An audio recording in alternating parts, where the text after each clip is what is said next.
Yeah, and I'm a big believer in something I call R&D. Yeah. Most people think of it as research and development. For me, it's rip off and duplicate. There are, I would say from a demand marketing perspective, there are maybe 5% of the companies out there do it really well. Figure out who those 5% are, right? And I buy plane tickets. I will do whatever it takes to get my team in front of those people. We've flown out to Marketo, to Salesforce, to LinkedIn, SalesLoft, Outreach, all of those companies that do demand marketing really well. We don't have to create the wheel. Somebody else has already created it. Get really good at one channel. And it's rare where you find a marketer who can be really good at multiple channels. When I have someone working in Google, right, search Yeah. engine marketing, I get them certified in Google. If they're working on intent, I get them certified in our intent channels, and that takes a lot of time. If you want to be good at understanding a channel and making sure that it works, it's not just understanding the channel, it's also understanding lead management, lead routing, how those routes route to teams, how you set other teams up for success.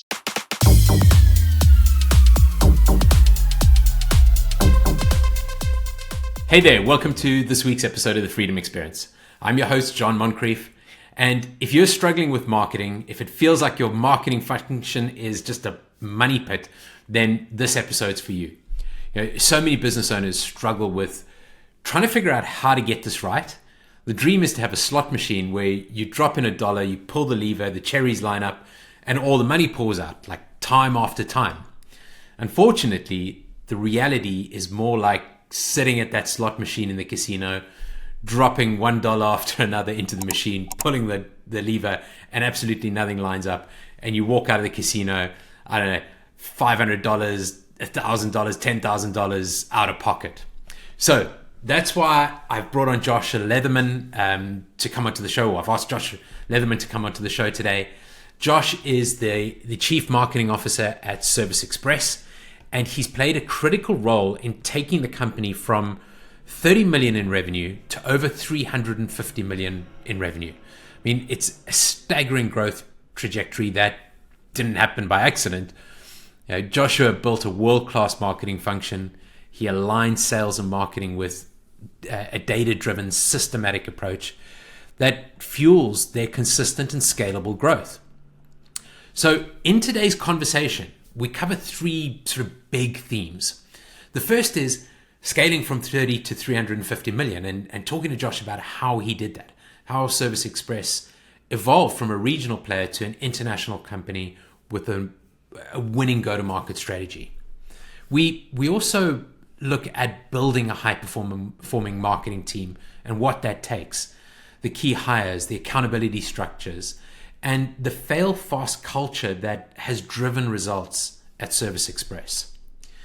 And then we talk about how Josh would approach this now.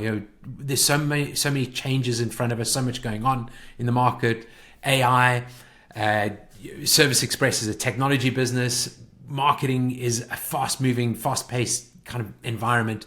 So I talked to Josh about how he would start over here if he had to start over now. And I think his insights could save you years of trial and error. So this is going to be, or this is a great episode. Jump in, listen. But before we go on, one more thing. Like, if you enjoy this episode, just take a second to follow the show, leave a review on your favorite podcast platform. It really helps us to reach more business owners and continue to bring these fantastic conversations to you. And I really hope they make a fantastic impact. So let's dive in. Josh, super excited to have you on today. Thanks very much for coming on. And welcome to the show. Thanks. Good to be on. Appreciate you having me. So I thought to start, just to give the listeners a bit of context, like where you came from and in joining ServiceNow, and what ServiceNow is all about as a business. Yeah, actually, we're Service Express. ServiceNow. That's okay. We get mistaken for ServiceNow a lot because we are ServiceNow and Service Express are both in the IT space, right? We both serve IT customers, and ServiceNow is a great company, but Service Express is as well. Service Express is a data center maintenance company, and we've expanded our portfolio of products. So we just have a lot of different services that make IT infrastructure buyers more effective in the data center. So we do third-party maintenance services, we do managed infrastructure services, and we do hardware sales. And our primary buyer is mid to enterprise sized organizations who work with data center infrastructure, right? And in an era of big data, it's a great space to be in. And now with AI, right, it requiring additional hardware and storage and servers and compute power, we sit squarely in that space, and we help to ensure that our customers don't go, their data centers don't go down. And if they do have an issue, we've got engineers who go on site and bring them back online. So it's a good space to be in. And you're serving businesses of all sizes. So somebody wants to put their servers into or host their applications in an environment, that's really kind of what they're doing with you. Yeah, they do some of that with us on the managed infrastructure side. But what happens with many of our customers is they buy great servers and storage units, right? IBM, HP, Dell, EMC, they make great servers, right? Got And it. what they do is typically they will offer service, right, with them, kind of a warranty with them for 2 to 3 years. But that equipment is so good, it's actually the useful life for it is 7 to 10 years. Wow. Okay. And so what we do is we take over after 2 to 3 years, we take over that service contract, and we're able to increase service levels, but we're also able to help our customers be better stewards of the environment. Like I don't upgrade my iPhone every year. I keep it for a few years because iPhones are great, and I want to be a better steward of the Yeah. environment. We help our customers extend the life of their hardware, and it's good hardware. And then we offer things like predictive analytics and solutions that help them understand before a server goes down. We're able to tell them, hey, there's an issue here, and we're able to prevent downtime by helping them understand that there are some signals within the infrastructure environment that may be problematic for them. Okay. And you're a global operation. You have operations Yep. in the US. I think I saw the UK, I suppose, into Yeah. Europe. Cool. Global, yeah. Our headquarters are here in Grand Rapids, Michigan. We have a regional one in Denver, and then of course we are over in London, but we service all over the world. Okay. And you had a very unconventional kind of entry into Service Express Yeah, and came from an operational background, right? Like, yeah. I'm really curious about how that came to be and how that helped you coming into this CMO role. Yeah, so I was in operations for 12 or 13 years with a large media company, and a couple of roles. One was customer success, kind of a customer service type role, and then also operations. Now, what my wife and I did on the side is we got into marketing, kind of a boutique marketing company. We started that a few years before I got into Okay. Service Express. I knew in the political climate, I knew a judge who was running for office. And here's just kind of a unique story about judges who are sometimes elected here in the States is when you have an incumbent judge on a ballot, they enjoy almost 100% reelection rate because no one knows. It shows as incumbent, but nobody knows if their ideology is Democrat or Republican, Okay. right? And so I knew a judge who I agreed with his values, and he asked me to run his campaign. And so I thought, we'll give it a shot. And we were able to get him elected by through marketing, through targeted marketing. We looked at the entire population that he was running, where he was running. We were able to identify those whose values aligned with him, and then we were able to create some targeted marketing. We would kind of profile those voters and create some targeted marketing that spoke to them and help them understand that, hey, this judge who is running against an incumbent judge actually believes more and aligns with your beliefs than this other judge. And so we were able to get him elected.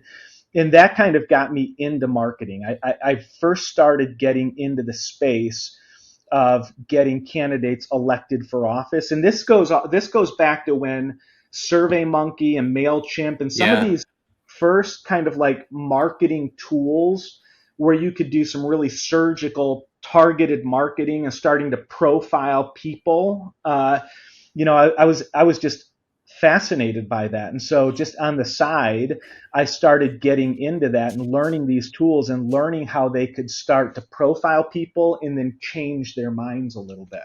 So that was what, back in about 2012, 2014, somewhere in that space, I guess. No, this would have Or was been it? back in like 2008 to Ah, wow. Okay. 2011. Yeah. 2011. Okay. MailChimp was just starting to take off back Yeah, then. Got it. yeah. Okay. And so you take a job at a 30 million, or a Mhm. company that's at 30 million in revenue, and they ask you to come in as a CMO, or you presumably applied for the role. How did you land up taking the role?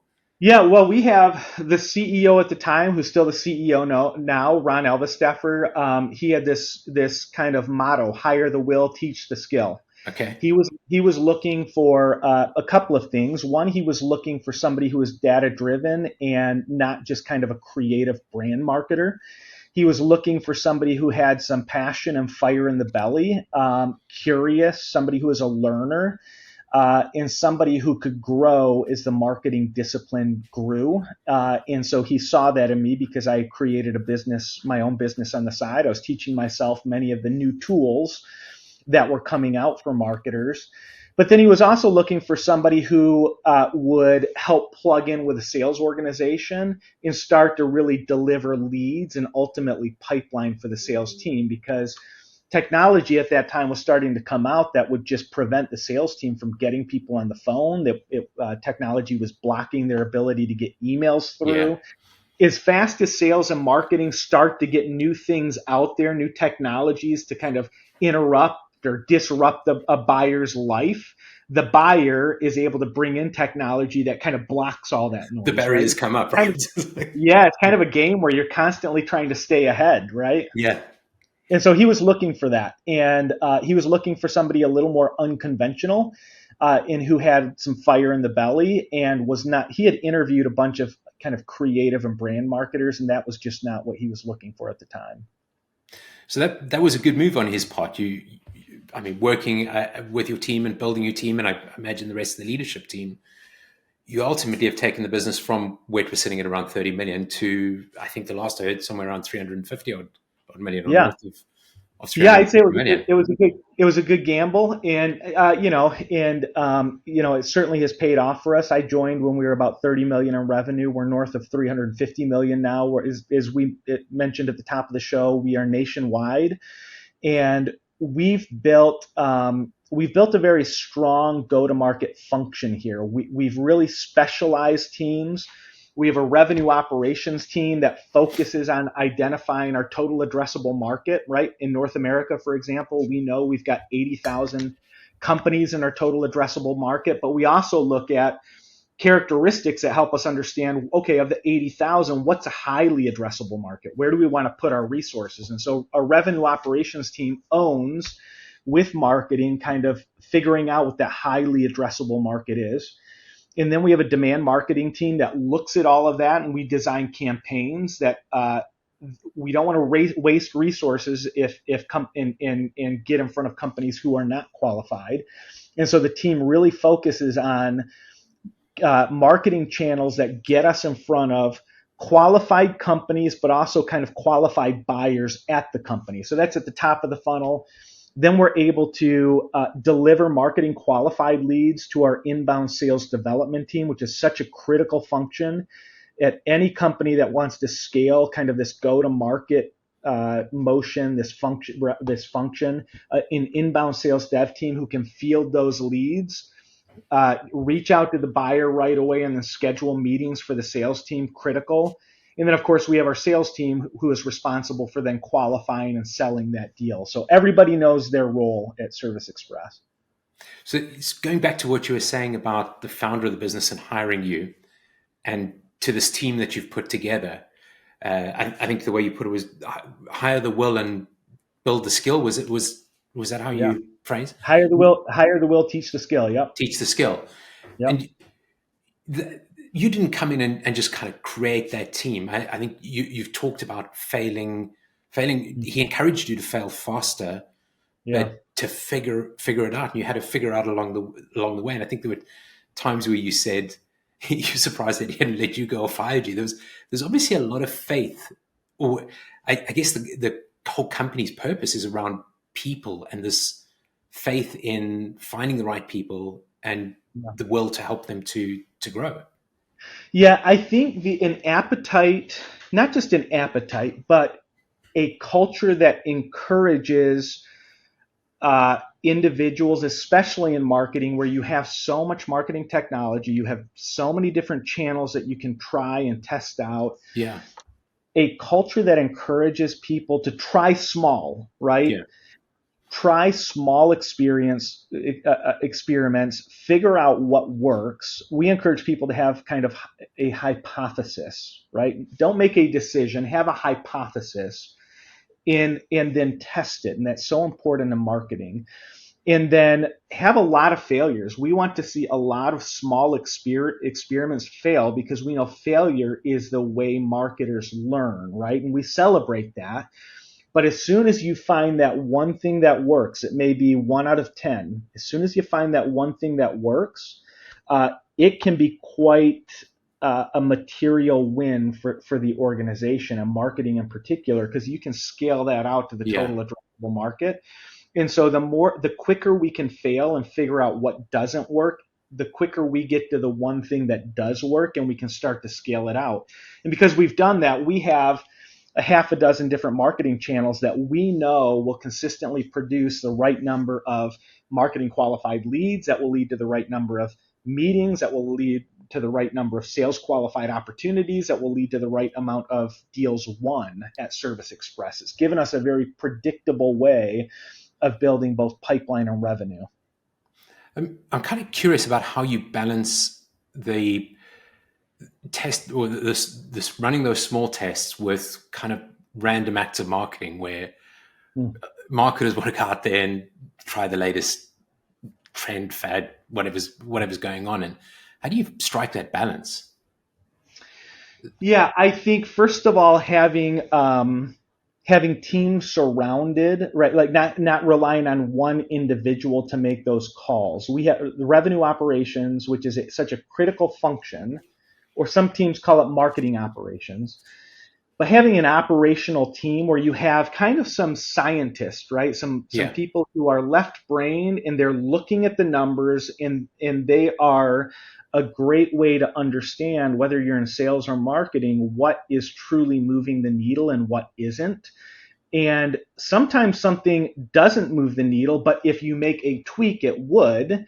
And this team is really good at coming in and saying, hey, if we bring this tool in and we route the lead to this tool, or we move this information to this tool, because right now, the danger for marketing teams is they're so many are campaign driven, yeah, right? Which is, you think of like 2010 to 2020, that's what marketing teams were. They were campaign driven.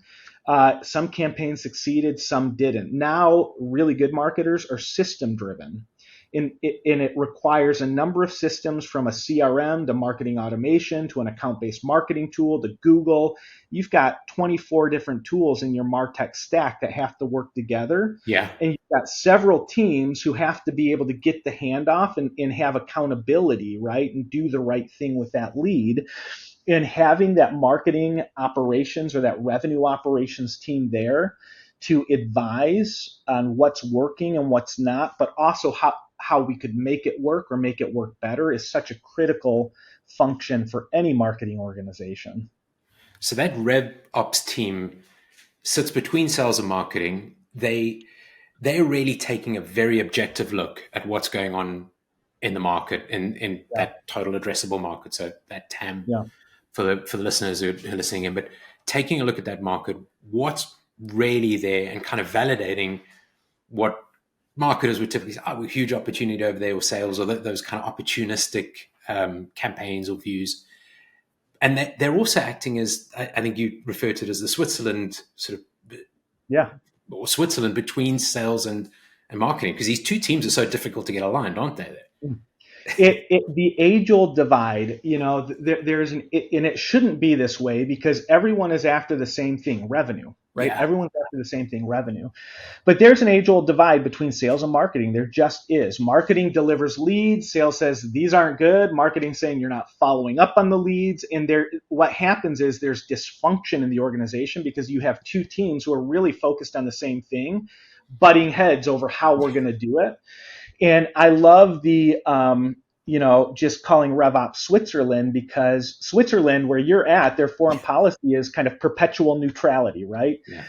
Switzerland does not participate in armed conflict or in military alliances. It was a policy that was formally recognized, I think, at the Congress of Vienna Yeah. in the 1800s after Napoleon's defeat. It was decided that Switzerland would serve as a buffer zone between kind of these rival nations. And in exchange, for Switzerland not taking sides in wars, other countries would not fight on Swiss territory. And so you think about it, sales and marketing get into these rivalries where we want to fight, right? But if you have an organization, a function between the two of them, taking an objective look, right? If sales is saying this lead is not qualified, revenue operations role is to gain agreement on what a qualified lead looks like, right? And if we all agree on that, revenue operations can then provide an objective look on whether something is qualified or not. And where the teams play when a lead comes in, because there has to be a systematic accountability with how marketing handles the top of the funnel and systematic accountability within the CRM and within the marketing automation, all the tools that we use, systematic accountability with how sales uses it. And each team has one obligation. If you think of that marketing or that sales funnel, right? Top of Yeah. funnel, you have a bunch of people. You're working people through the bottom of the funnel until we sell them. Every team has one mandate, one remit, and that is to move a prospect down the funnel. There can be no stasis within the funnel, no stagnation. As soon as a buyer gets stuck somewhere, we either move them down or we move them back up, right? But we've got to keep moving them. And revenue operations is the team that provides an objective window or lens by which the organization looks at what is working and what's not, and who's right and who's wrong. Yeah, I love that. I think that was one of the biggest takeaways for me listening to you the first time I did is the putting revenue ops in between these two teams and just kind of, as you say, Switzerland in between them or bridging that gap. But I'm also really interested in when we're talking about the funnel. So we're talking about a typical funnel, and then there's layers in that funnel. You're having an individual accountable at each layer of that funnel to move things along, Yeah. although there might be multiple parties responsible. There's somebody at each kind of layer of that funnel Yeah, that's moving. exactly right. That's exactly right. What we have seen is, have you heard of RACI, which Yes. stands Yeah. for Responsible, Accountable, Consulted, Informed? What we've seen is oftentimes we paint a pretty picture of where marketing comes in and where sales comes in, but we don't, within the system, we actually don't have people who are accountable for each of those stages. And so we believe in assigning accountability. We believe that we need to understand which team is accountable for an account at this stage and who's responsible, right? So when you think of like the top of the funnel, marketing is accountable there. We're accountable for, we've got these 80,000 in North America, 80,000 accounts who are in our total addressable market, who are not customers yet. Marketing is accountable for finding them at any given time, depending on your industry. 5 to 8% of this total addressable market is actually looking for a solution, Yeah.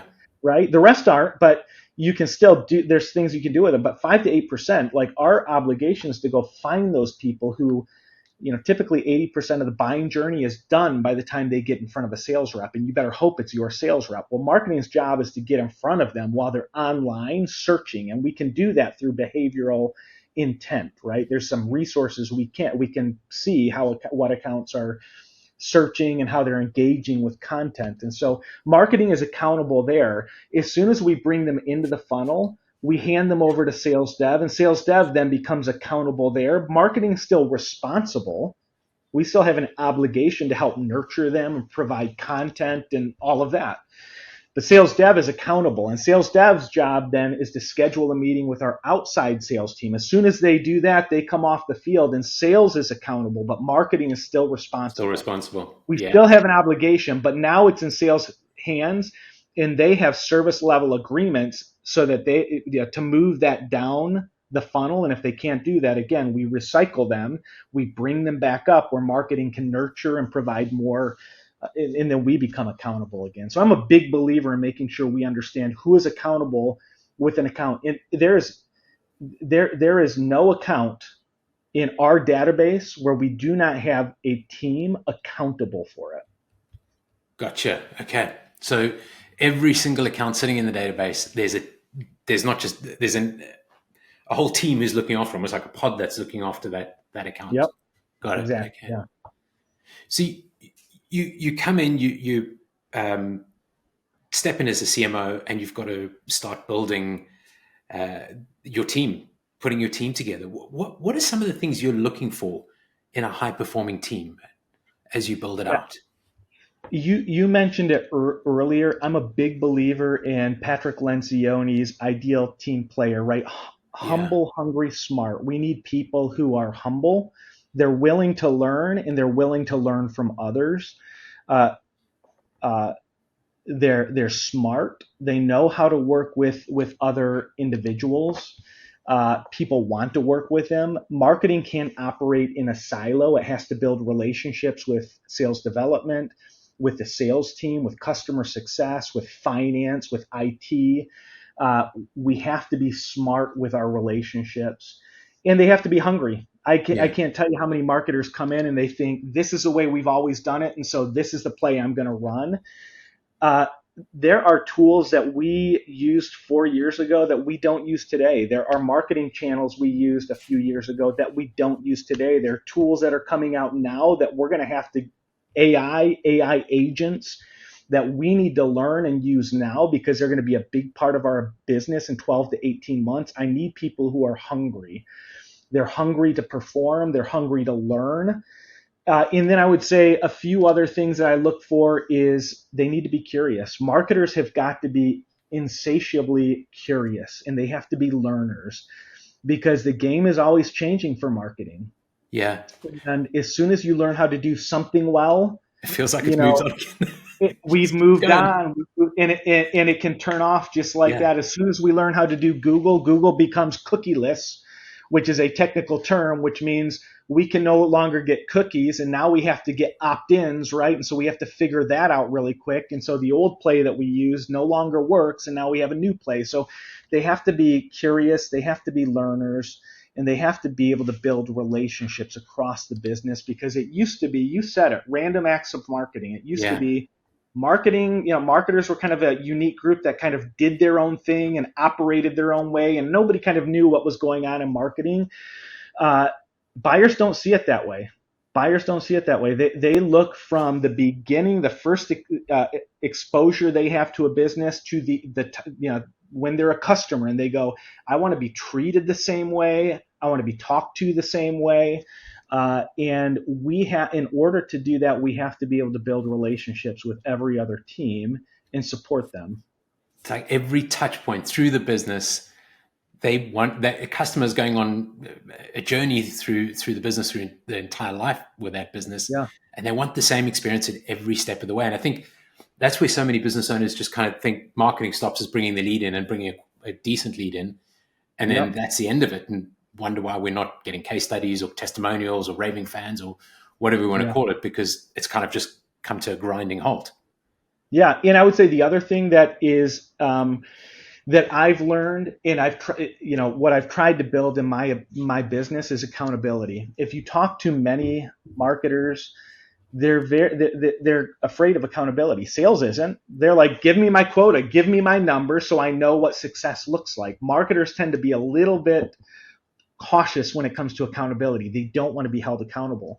But the reality is the marketers who want to be held accountable are the ones who want to know what winning looks like. And so we use key performance indicators. We set goals, right? Yeah.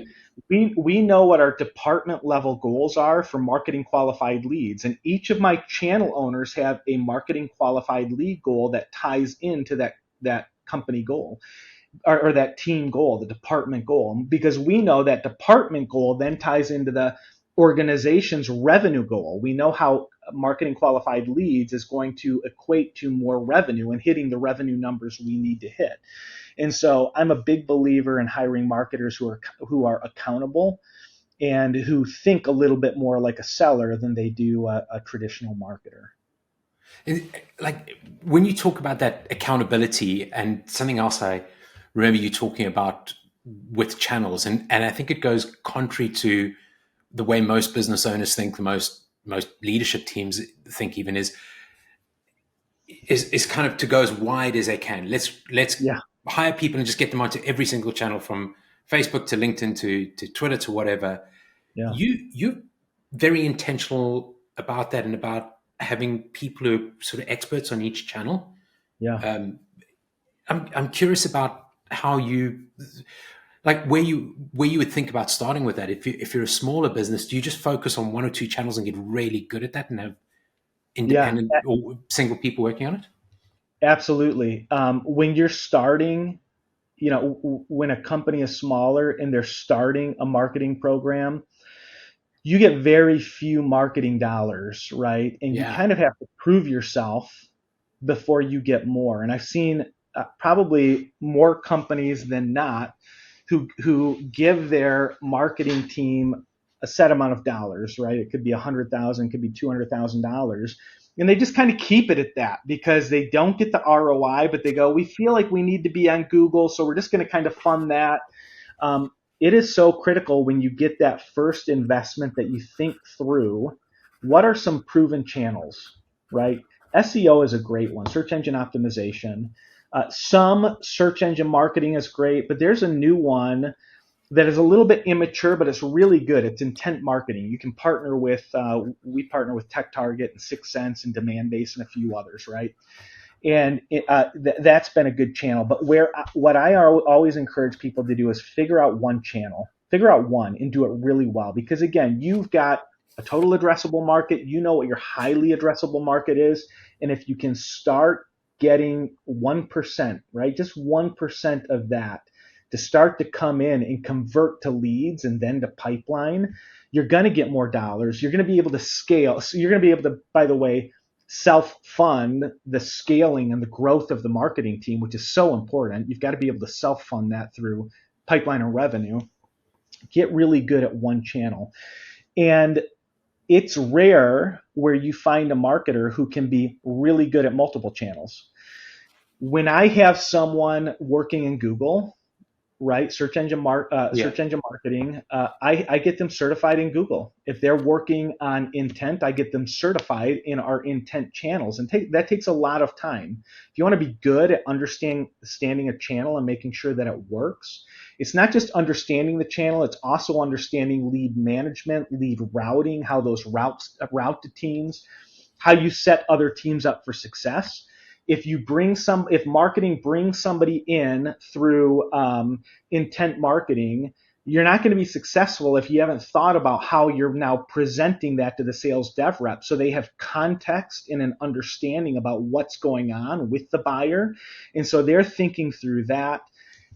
It's so important that a marketer is good at one channel and they really get good at it and understand it and build it out for the organization. So I'm just a big believer. Start with one or two and yeah. build from there.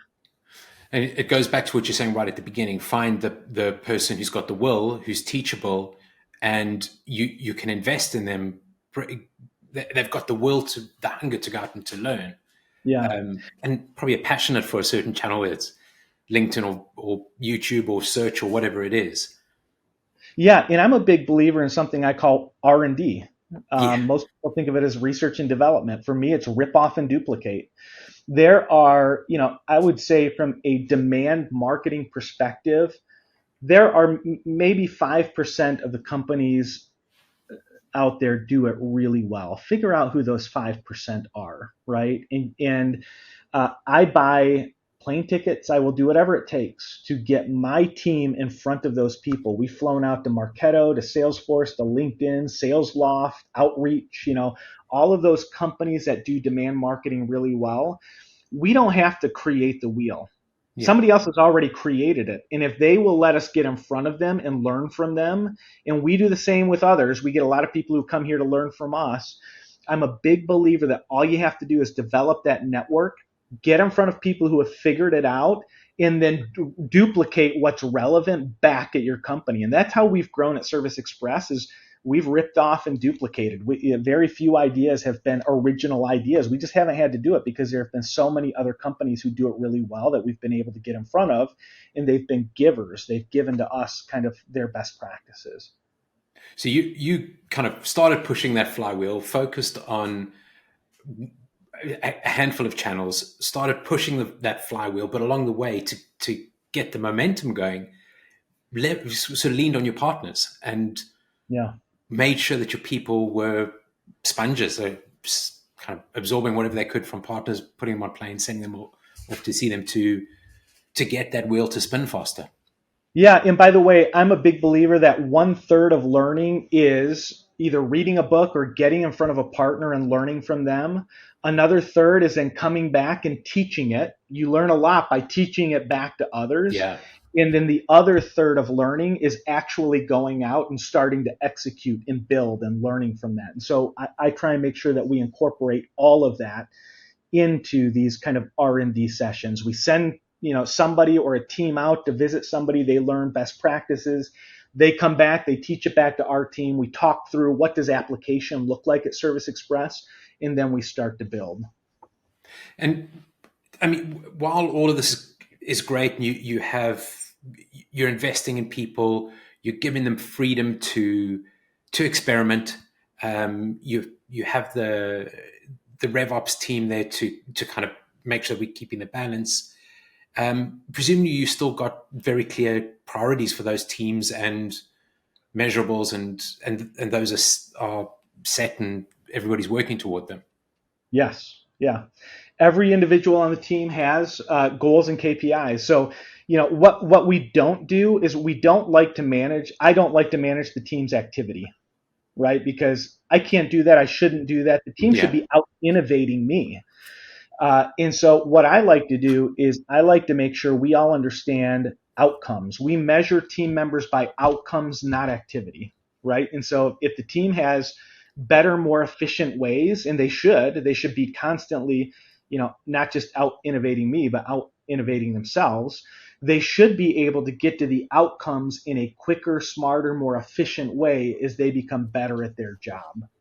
I love it. So you basically kind of set, here's the goals, right? You've got the guidelines, but however you get to those goals, if you can get there faster and Yeah. do it better, go off and score. So Yeah, and so what they do is they love start, it. they don't turn the spigot off like we're changing the wheels on the bus as it's barreling down the road.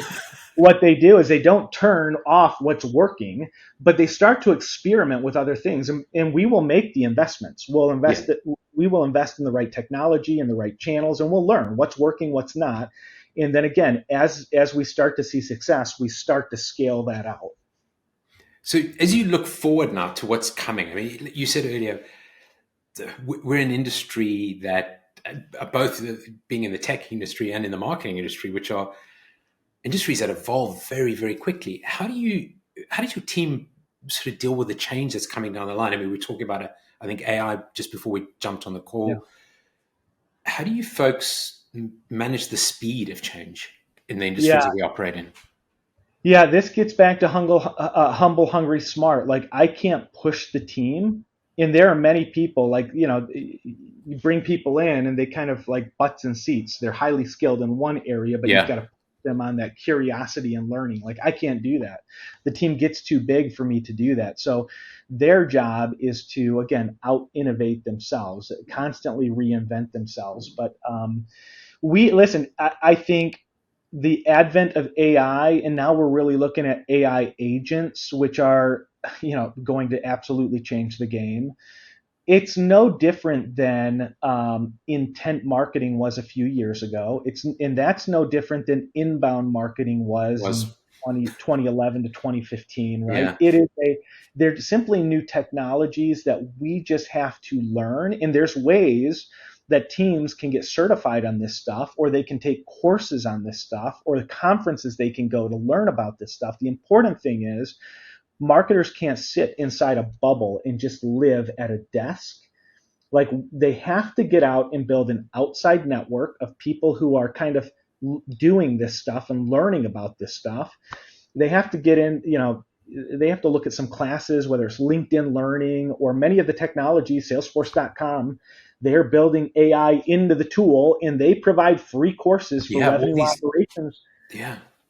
And I just can't believe how many teams don't avail themselves of these free resources. But we need, I need individuals who are looking for the resources, and the individuals who can teach them about that, and they're getting in front of that, and they're taking advantage of that. And there's so many of those resources out there that there's really no excuse not to be able to evolve. Yeah, like you said, I mean, it's that lifelong learning. You actually have to want to go out there and evolve and to learn every day. Yeah, and I've learned that's innate. It's very difficult to find someone who is not naturally a learner and make them a learner. I've tried to do it. I've Yeah, tried to do it. But I found it is just a lot easier to find the 2 out of 10 people who are natural learners and bring them into the organization, and they're game changers. how do you pick that up in the interview process? I mean, how do you? 2 ways. Yeah. First of all, the ideal team player, Patrick Lencioni, is a great tool to kind of learn how to find these people.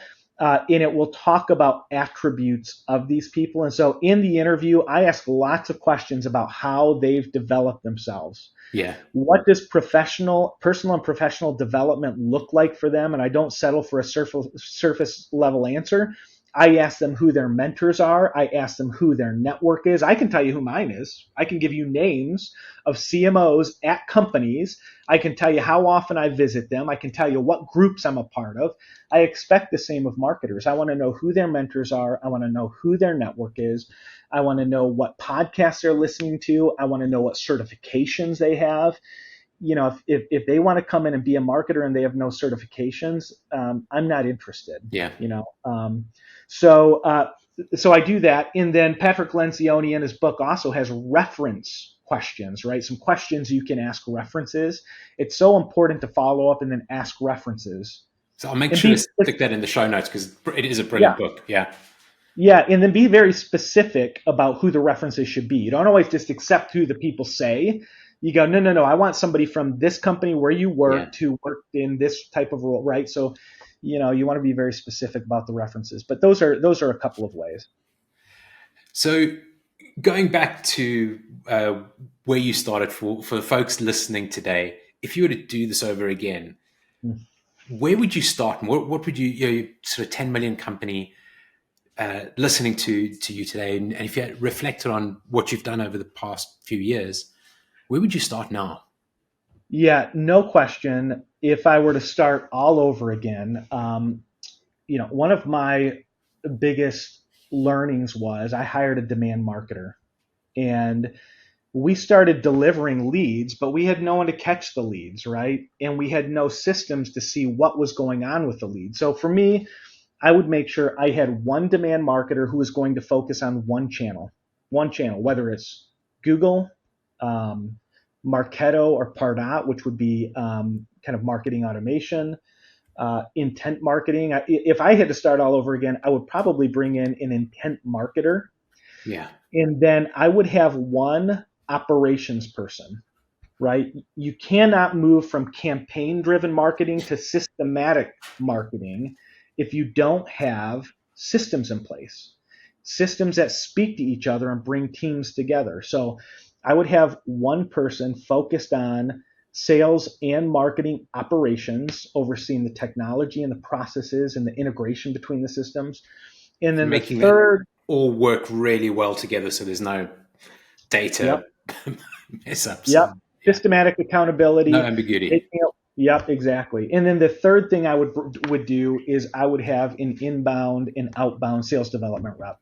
Some of them call them BDRs, we call them SDRs, but somebody who can field leads, because we learned early on, if we sent a marketing qualified lead over to the sales team, if they followed up within 5 minutes, they were 850 or 860% more likely to set the meeting. But if we followed up after that, it started to fall off significantly, right? So Moneyball, like you have to know the numbers.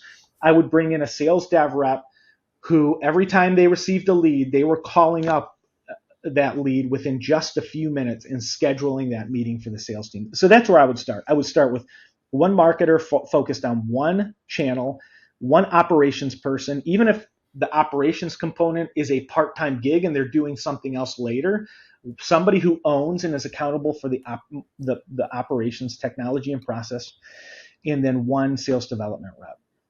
And then if you can, that sort of rev ops is coming in soon after. So Yeah, making sure that we really understand what our total addressable market is, that we bridge the gap between the two, and there's somebody objective in between.